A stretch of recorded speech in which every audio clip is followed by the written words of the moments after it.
She's malicious, mesmerizing, and missing some clothes. Rebecca Romijn as Mystique from the X-Men trilogy. I don't think any fanboy was upset when they found out that Rebecca Romijn was going to be taking the part of Mystique. You can't recognize her, but you can recognize that body. A lot of hours on the treadmill, Pilates. Mystique in the X-Men films is a shapeshifter, and she can make herself look like anybody. But if you look like Rebecca Romijn, why would you want to look like anybody else? She's the sexiest blue creature since Smurfette. When a woman is any color with no clothes, it don't matter. Blue, purple, green. Sexy. Getting her blue buff on wasn't as easy as some might think. The ravishing Rebecca spent hours in hair and makeup. 7 hours every day, ripping it off at the end of the night. When I tell you that, like, I didn't have hair on my body and it was like ripping off slight layers of my skin, and it was painful. That's why she's able to be in the movie and it's not, you know, rated triple X-Men. She might, in real life, be a mutant because I don't think it's humanly possible to be that sexy. It's always crazy with the Twilight stuff. The list continues to sizzle with our next pick. This vamp gives girls everywhere fang fever. Robert Pattinson's portrayal of Edward Cullen of the Twilight Saga. And it's all thanks to the hormones of teenage girls and their love for all things dead. It doesn't really make any difference how famous you are. I can really dissociate myself from the whole madness surrounding it, which is great. Edward Cullen is something else to every teen girl in the world now, and I think Rob Pattinson knows that and is maybe a little frightened by it. Just screaming never gets old. While Twihards worship Pattinson's to die for smolder, allegedly, so does Kristen Stewart. The two have been dodging romance rumors since Twilight's 2008 release. There was really like nobody else that I could have done this with.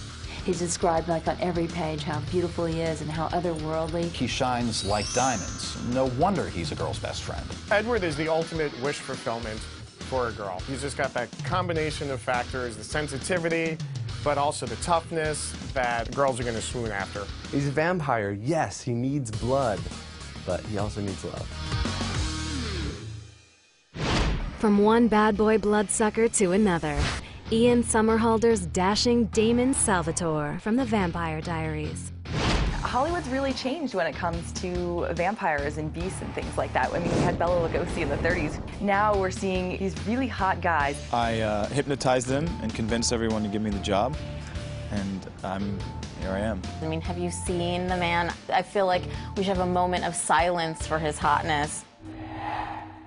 It's that dark hair and those blue eyes. I think what's attractive about vampires is that mystique. It's sexual, it's sensual, it's erotic, it's scary. Damon is the sexy bad guy that we don't want to go near, but when he does come near us, oh, like magic, our panties just fall off. I think women are willing to look past the fact that he's a vampire at any moment could just attack you and suck your blood. It's okay, he can get away with it. And now it's time to reveal which sexy beast vanquished all the rest. Winning by a fang, it's True Blood's smoldering sheriff, Eric Northman, played by Alexander Skarsgård. Well, if you look at, just the act of sucking blood, it's a pretty sexual act, so. We all know Eric because he is the hottest vampire on TV. Eric Northman is a 1,000-year-old Viking vampire. He will have sex with everyone, man, woman, anytime, anywhere. He's very tall and imposing and kind of slithery, and the Kirk Douglas cleft chin does not hurt. I think what's sexy about Eric is his confidence. He knows how to talk to the ladies, and he knows how to talk to Sookie. He's been wanting to try Sookie for a while. So when his fangs come out and he gets that look in his eyes, it's so eager, it's kind of a turn on. When Eric kisses Sookie, that was a long time coming. The sexual tension that they build between those two is, it's hard to deny, which makes it sort of an interesting and exciting love triangle. That love triangle not only made True Blood a cult hit, it also made a big splash on the cover of Rolling Stone. When Alexander Skarsgård spoke to Rolling Stone about his role as Eric Northman, he is engaged in a lot of sexual activity on the show, and he told us that where people wear socks, as they call them, to cover their private parts, Eric Northman forgoes the sock He is bare the whole way through. But biting in the buff isn't the only reason Eric Northman topped our list.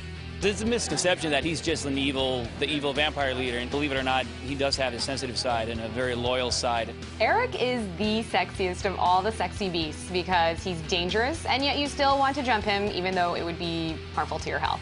He is the epitome of a sexy beast.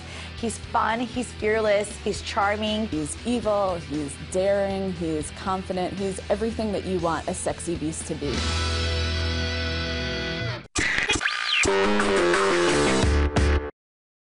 Agrestic is now officially a drug-free zone. I'm not a dealer, I'm a mother. Life sucks. It's organic. It's of the earth, like tomatoes. Weeds, Sundays at 9/8 Central on TV Guide Network.